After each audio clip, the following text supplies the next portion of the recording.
Joe, thank you. What a nice introduction. That was wonderful, and you did bring up a lot of happy memories.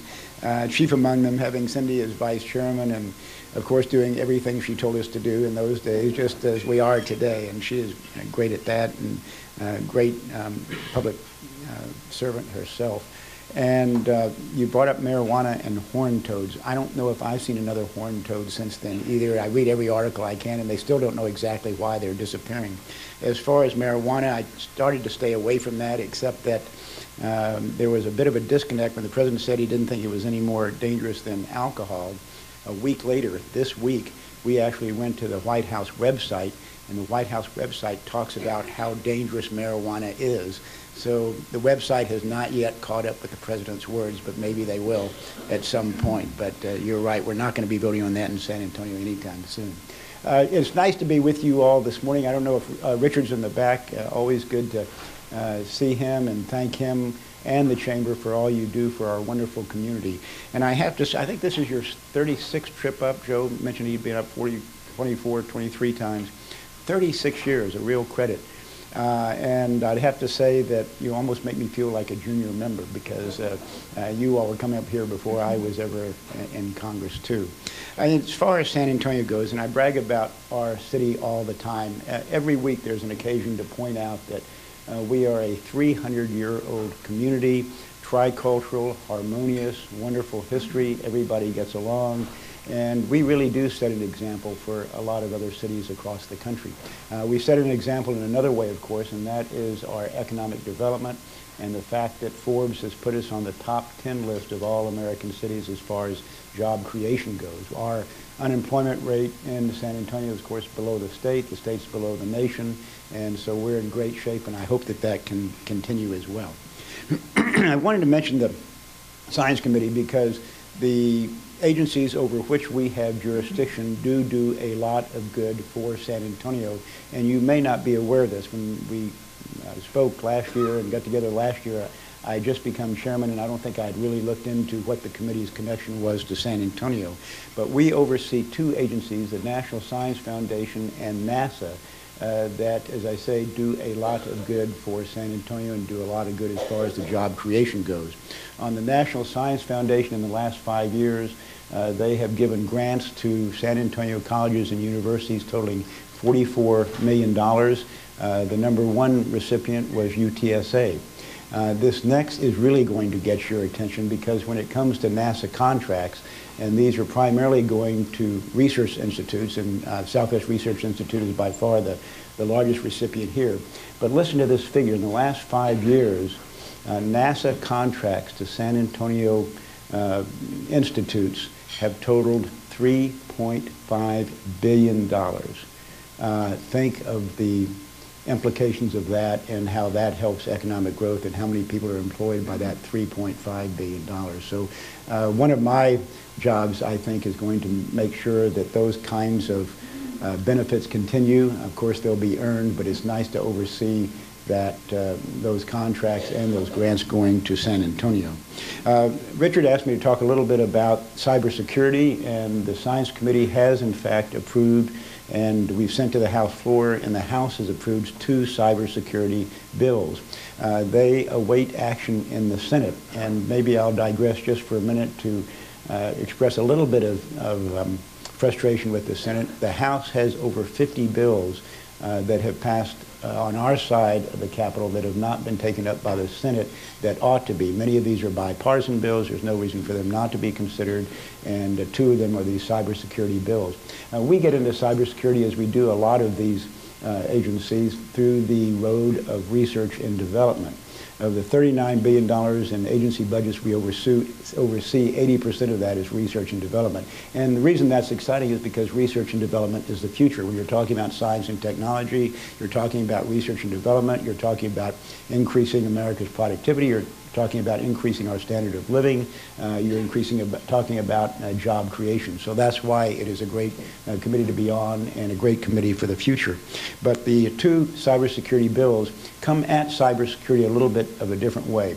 One bill that I think is going to have a real impact if we can get it enacted is a bill that is going to streamline the cooperation between the public sector and the government as far as sharing research and as far as sharing information. Today there is a huge amount of duplication between what the government is doing to try to anticipate cyber attacks and what the private sector is doing. And by the way, it's a credit to San Antonio that we really have reached critical mass when it comes to cybersecurity companies.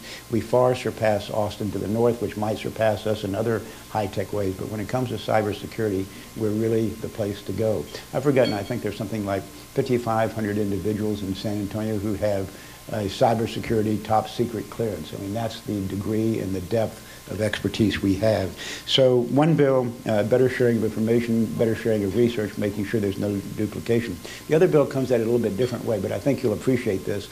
This is an investment in the future. The other bill provides a lot of money for scholarships for students in colleges to major in cybersecurity and related subjects. So what we're trying to do is to grow the future workforce when it comes to cybersecurity and make it, for instance, all those cybersecurity companies in San Antonio, make sure that they in the future have the kind of employees they need as well. And of course, that's going to work across the country. So we're both trying to do something now and in the future as far as educating people and encouraging them to study those subjects. A couple of weeks ago, I was going to mention another aspect of cybersecurity, but a little bit different angle to it. We have had two hearings on the Science Committee now on Obamacare, the Affordable Care Act, and particularly on that website, healthcare.gov website. In the two hearings we've had expert witnesses, and these have been majority and minority witnesses, who basically across the board have said the healthcare.gov website is not secure. And it is completely susceptible to ID theft on a massive scale. 2 weeks ago, we had an expert that used to be the #1 hacker in the United States. Now he's turned to the other side, is called a white hat hacker, because he comes in and tries to figure out how you can hack into a website.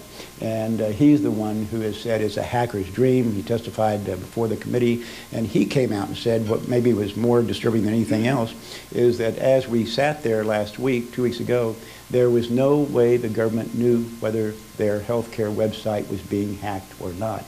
In other words, they didn't even have the capability of knowing whether individuals' IDs were going to be stolen. And you have a situation where the healthcare website is collecting more information about the American people than has been collected even by NSA, because you've got 7 government agencies now exchanging information. You have the Social Security, you have IRS, and everyone else. And so there is a real threat to people's having their ID stolen, and we're going to try to stop that. And we've actually tried to be helpful and positive. Our witnesses gave the administration 7 steps that they need to take in order to reduce the threat of ID theft. So far, the government has taken 1 of those steps since that first hearing a couple of months ago, and we hope they will take the rest. Otherwise, we really worry about the security of that website.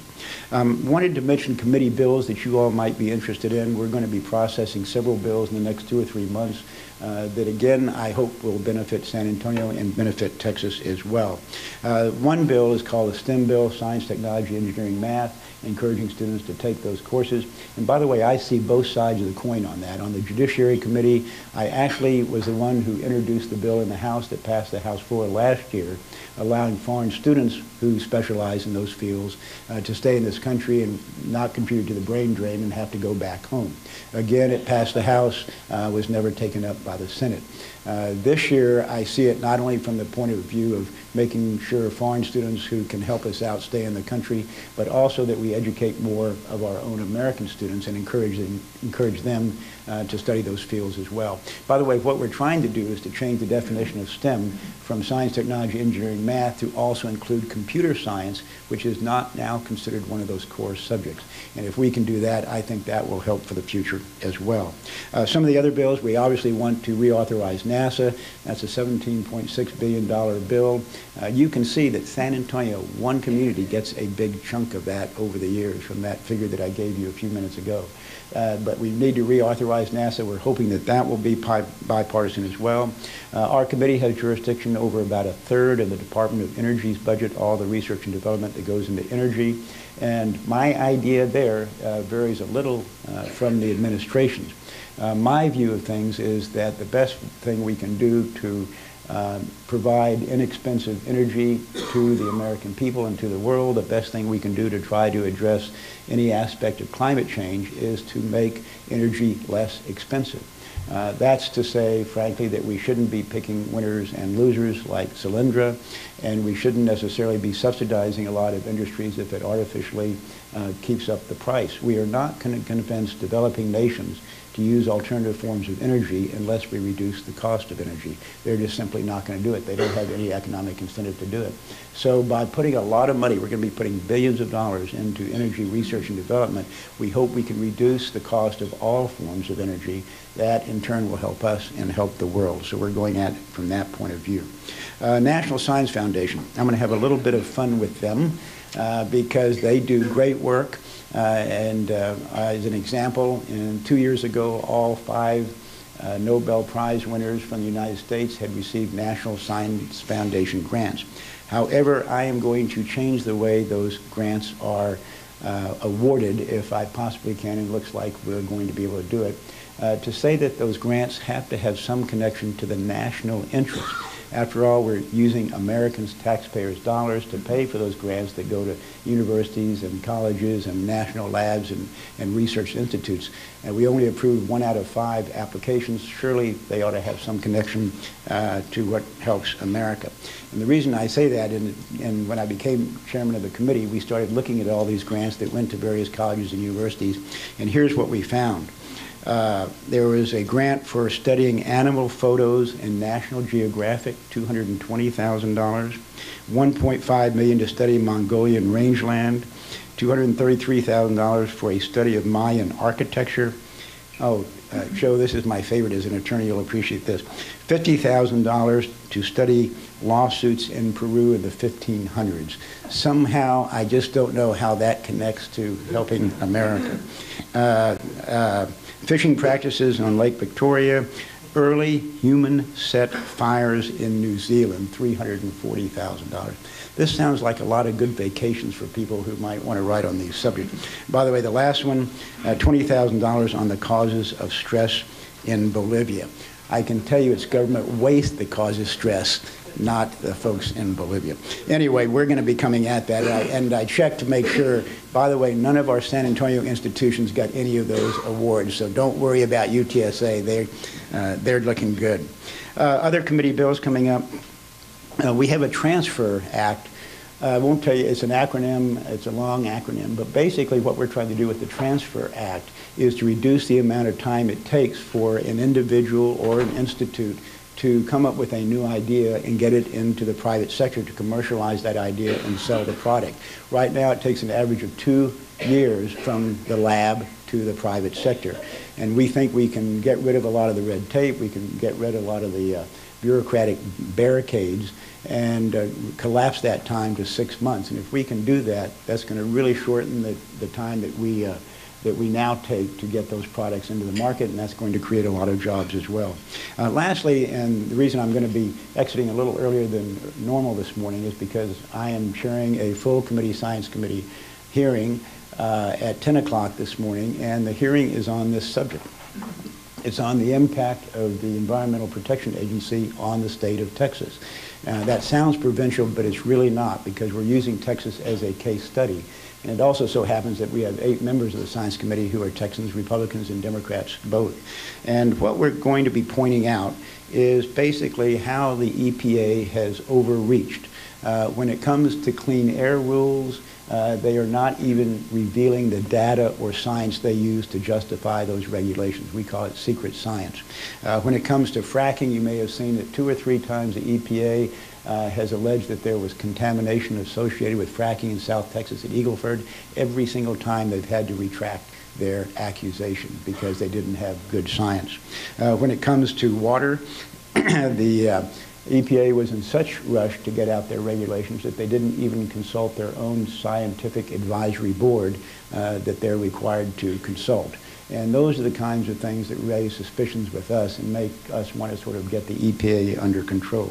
By the way, over the last 10 years, Texas has actually reduced the ozone levels far more than the United States as a whole. Texas has reduced their ozone, let's see, by 23% versus the nation's around 12%. So we've almost done better than the nation as a whole. And we've done that without the EPA telling us what to do, but through better cooperation. So I'm hoping in the future we can get to more cooperation. Lastly, I want to mention a subject, maybe give you a little bit different perspective, and I know you're going to hear other perspectives as well. But I want to give you my perspective on the immigration debate that's going on right now.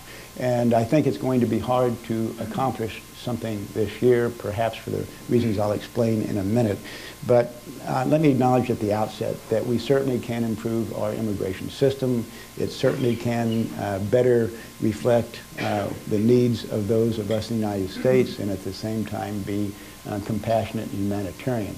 But there are a couple of principles that I think ought to underline what we do on immigration. First, those in the country illegally should not be treated better than those who have been playing by the rules and waiting their turn in line. And that's a dilemma when you think about that. How do you make sure that the people who are waiting in line for years suddenly don't look up and say, wait a minute, why didn't I get into the country illegally and get rewarded or get some benefits?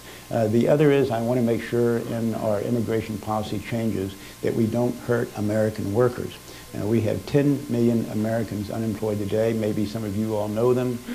We have millions of others who have become discouraged and given up looking for work, and a lot of others who are underemployed. Whatever we do on immigration, we should not make it even more difficult on them. And by the way, the individuals who are likely to get hurt the most are disproportionately Hispanics and blacks.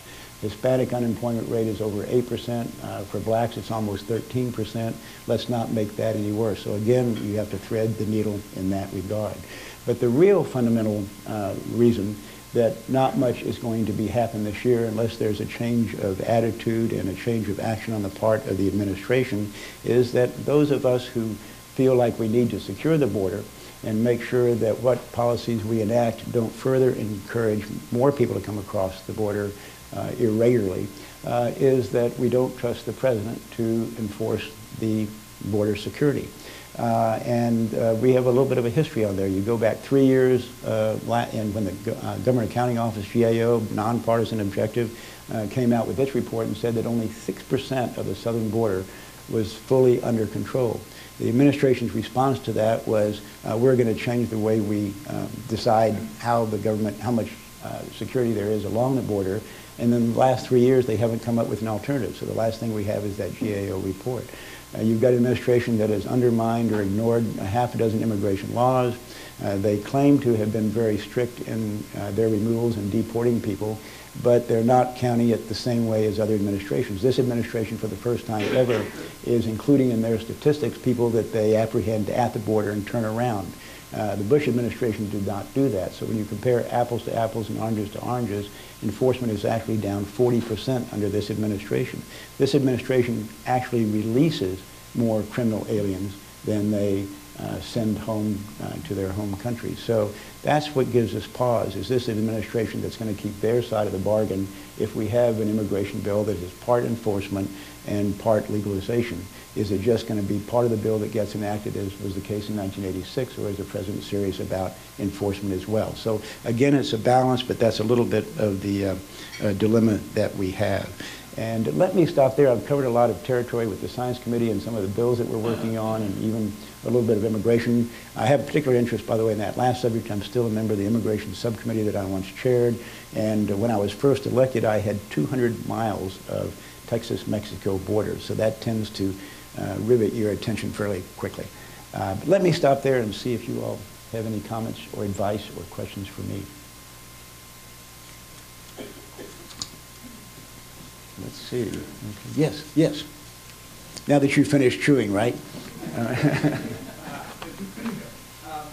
talked with your staff a little bit about the research and development programs that really don't apply very well to small companies. Because we're a small company, but we do research, being entrepreneurial, we do research and development, trying to create a product to get it out there. Right now we're working on one to bring some work